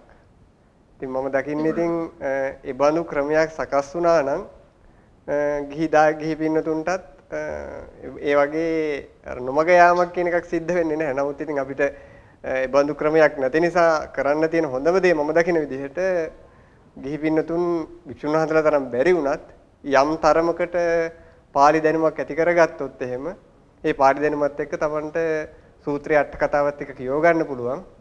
නොදන්න කාරණයක් තියෙනවා නම් හිතවත් සාන්නසනමක්ගෙන් අහ ගැනීම තමයි දැනට ඉතින් අපිට පිළීමක් වශයෙන් පේන්නේ. බොහොම පිං තෙරුවන් සරණයි. තෙරුවන් සරණයි. සමහරවිට සූත්‍ර පිටකේ සමහර තැන්වල පේ කියලා කියන්නේ පේයල දිගාරින් ඔව්. ඒ සම්හස ඒක ඉස්සරහා පාඩමකදී කියලා දෙන තැනක් වෙනවද? විශේෂයෙන්ම දැන්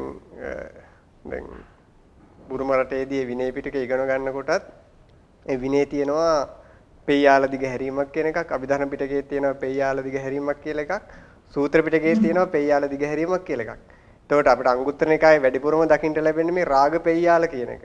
අපි ඉස්සරහට සියල්ලෙන් සියල්ල බැරි වේවි. නමුත් එක ක්‍රමයක් හරි අපි පැහැදිලි කරලා දෙන්න බලාපොරොත්තු වෙනවා මේ පෙය්‍යාලයක් කොහොමද දිග හරින්නේ කියන එක. ඒක අමාරු නෑ. පද කීපයක් තියෙන්නේ. පද පිළිවෙලට යන්න තමයි තියෙන්නේ. අපි ඉස්සරහට අනිවාර්යෙන් මේ ඉස්සරහා පාඩමකදී පැහැදිලි කරනවා.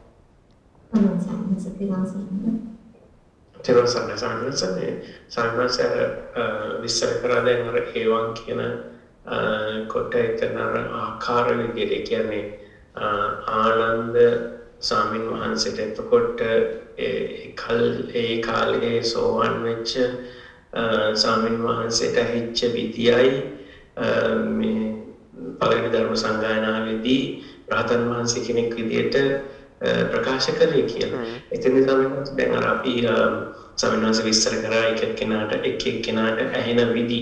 දැන් සෝතය දැන් අපි එක කෙනාට එකම දේ ඇහෙන විදි වෙනස් ආකාරනේ.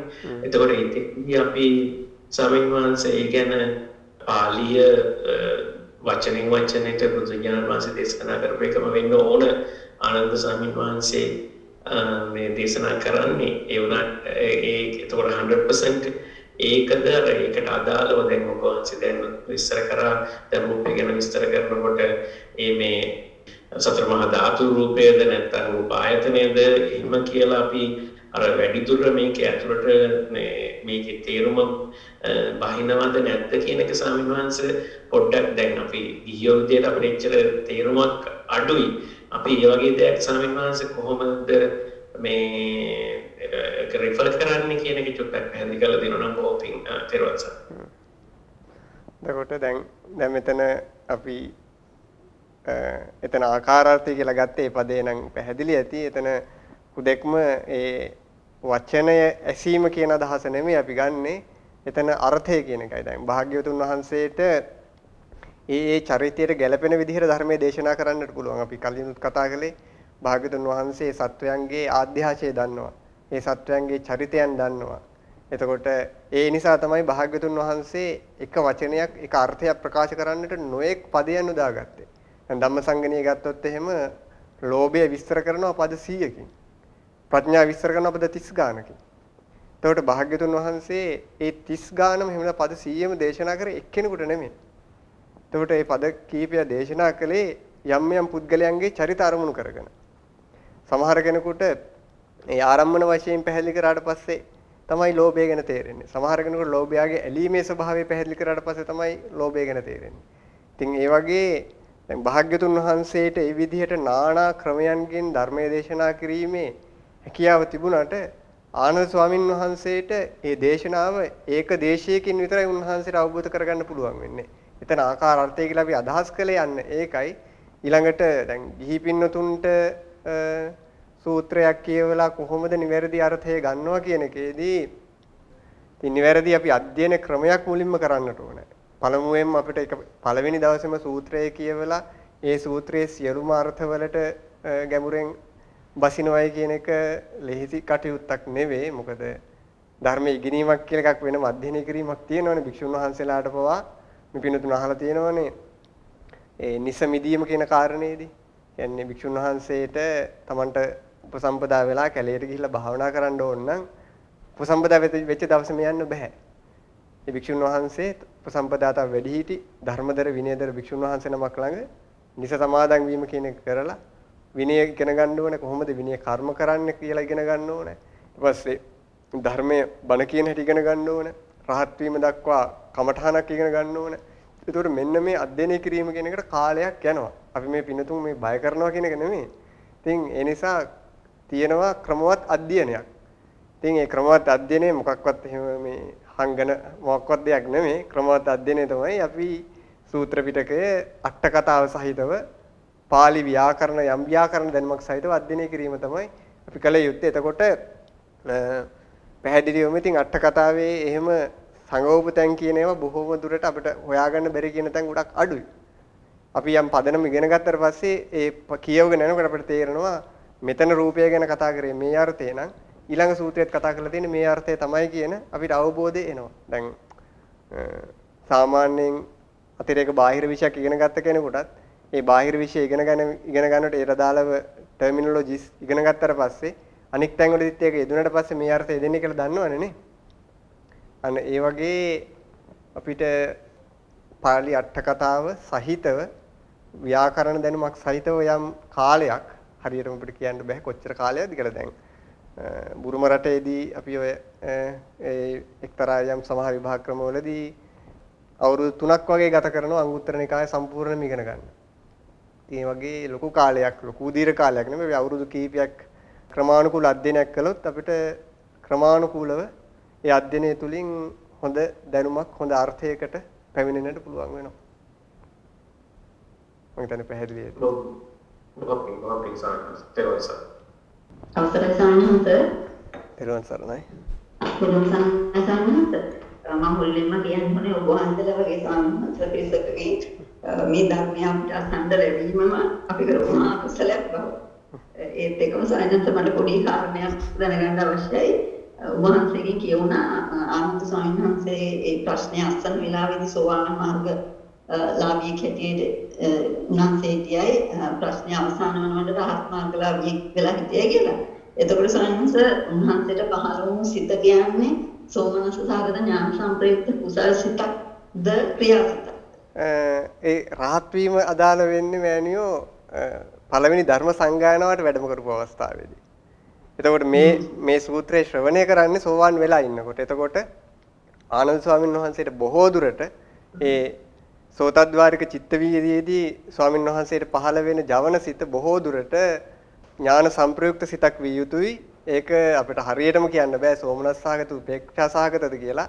ඉතින් ඒ අවස්ථාවනු තමයි හිතන්නේ කෙසේ හෝ ඒ චිත්ත වීතියේ සෝතද්වාරික චිත්ත වීතියේ ජවනය ඥාන සංප්‍රයුක්ත ජවනයක් යයි කියලා කියන්නට පුළුවන්. ඒක සෝමනස්ස වෙන්නත් පුළුවන්, උපේක්ෂා සහගත වෙන්නටත් පුළුවන්. නිමසන්ස බොහොම නිමසන්ස වහන්සේ නිමම අවබෝධ වේවා සංසාරය.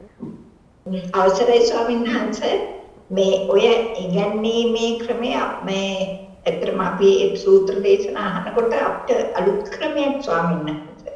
මේ මෙතෙක් කල් අපි අහලා තියෙන්නේ ස්වාමීන් වහන්සේ කෙනෙක් අපිට නිකන් කතාවක් කියා දෙන ස්වරූපෙන්නේ ඔය මේ සූත්‍රය දේශනා කරනන්නේ. ඉතින් මේ ක්‍රමයේ බුරුමේ විතරක් තියෙන ක්‍රමයක්ද ස්වාමීන් වහන්සේ නැත්නම් ලංකාවේ මීට පෙර ප්‍රතිපුණාද ස්වාමීන් වහන්සේ? අපි දන්නේ නැහැ ලංකාවේ මීට කලින් තිබුණාද කියන එක. සමහරවිට තිබුණා වෙන්න පුළුවන්. දැනට ඉතින් බුරුම රටේ ඉතින් මේ අධ්‍යයන ක්‍රමය කියන එක මම කලිනුත් මතක් කළා. විශේෂයෙන් ප්‍රධාන ක්‍රමවේද දෙකක් තියෙනවා. ධම්මාචාරිය ක්‍රමවේදය සහ අලංකාර ක්‍රමවේදය කියන එකක්.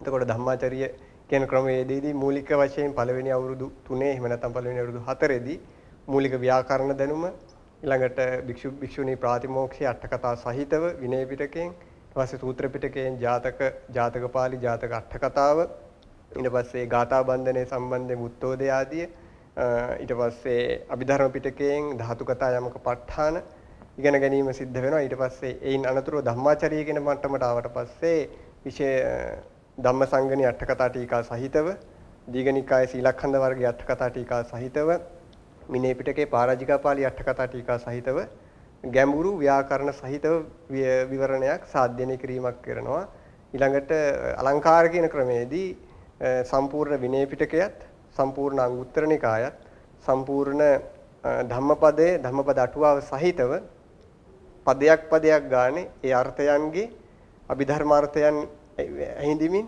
ව්‍යාකරණ අර්ථයන් ඇහිඳිමින් අධ්‍යයනය කරනවා ඒ අධ්‍යයනයේට ගැඹුරු ව්‍යාකරණ අධ්‍යයනයක් සහ ගැඹුරු අභිධර්ම අධ්‍යයනයක් කරනවා කොච්චර ගැඹුරට අධ්‍යයනය කරනවද කියනවා නම් අපි අද කතා කළේ සාමාන්‍ය පදාර්ථයක් විතරයි මේ පදයන්ගේ පද අතර තියෙන සම්බන්ධය අභිධර්මානුකූලව හොයනවා ඊළඟට ඒ පද කඩලා බලලා තද්දිත පදයන් නම් තද්දිත පදයේ සහ ප්‍රත්‍ය අතර තියෙන සම්බන්ධය හොයනවා කිතක පදයන් නම් කිතක පදයේ තියෙන ධාතුව සහ ප්‍රත්‍ය අතර සම්බන්ධය හොයනවා ඊළඟට කතෘ සහ කර්මය අතර සම්බන්ධය කතෘ සහ ක්‍රියාව අතර සම්බන්ධය මේ අතර තියෙන ප ဋ ාණ සම්බන්ධය පවා හොයනවා මේ කතෘ සහ ක්‍රියාව අතර තියෙන යෙදෙන ප්‍රත්‍ය ධර්මයන් මොනවද කතෘ සහ කර්මය අතර යෙදෙන ප්‍රත්‍ය ධර්මයන් මොනවද සූවිසි ප්‍රත්‍යයන් අතුරින් කියලා මෙන්න මේ විදිහට ගැඹුරු අධ්‍යයනයක් යෙදෙනවා ඉතින් දැනට ඉතින් අපිට දැනගන්න ලැබෙන්නේ බුරුම රටේ තමයි මේ අධ්‍යයනය කරන්නේ ඉතින් වෙන රටක අපි මෙබඳු අධ්‍යයනයක් කරනවා කියලා අපි අහලා නැහැ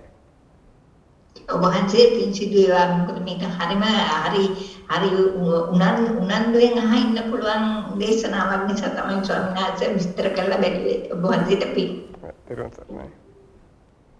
සම්මාසත් මේ සමාවෙලා පොඩක් අවස්ථාව දෙන්නේ දැන් ලංකාවේ මතවාදයක් තියෙනනේ ස්වාමීන් වහන්සේ සූත්‍ර පිටකේ විතරක් ඇති මේ නිවන් මාර්ගය අවබෝධ කරගන්න කට්ටියක් කියනවා අභිධර්මයේ ඉගෙන ගන්නම ඕන ඔවගේ දෙයකදී ස්වාමීන් වහන්සේ මම හිතන්නේ මේක මේ ඩිබේටබල් ප්‍රශ්නයක් ඒ වුණාට සාමාන්‍යයෙන් අපි දැන් අභිධර්මයේ ඉගෙන ගන්න යුතුමයි කියලා එහෙම දෙයක් ඇත්තටම නැද්ද නැත්නම් අපි හැමෝම දන්නවා අභිධර්මයේ ඇත්තටම ලොකු උපකාරයක් වෙනවා පරමාර්ථ අවබෝධයට ඉතින් එහෙම එතන දිට්ඨිගත වීමක් වෙනවද කියන එක වගේ දෙයක් දැන් සූත්‍ර විතරයි සුදේශනා විතරයි මේක ඉගෙන ගන්න ඕනේ නැත්නම් අභිධර්මයේ විතරයි ඉගෙන ගන්න ඕනේ අනිත් වගේ අපි දිගට වීමක් වෙනවද කියන එක සමහරවිට පොඩ්ඩක් පැහැදිලි කරලා දෙනවා.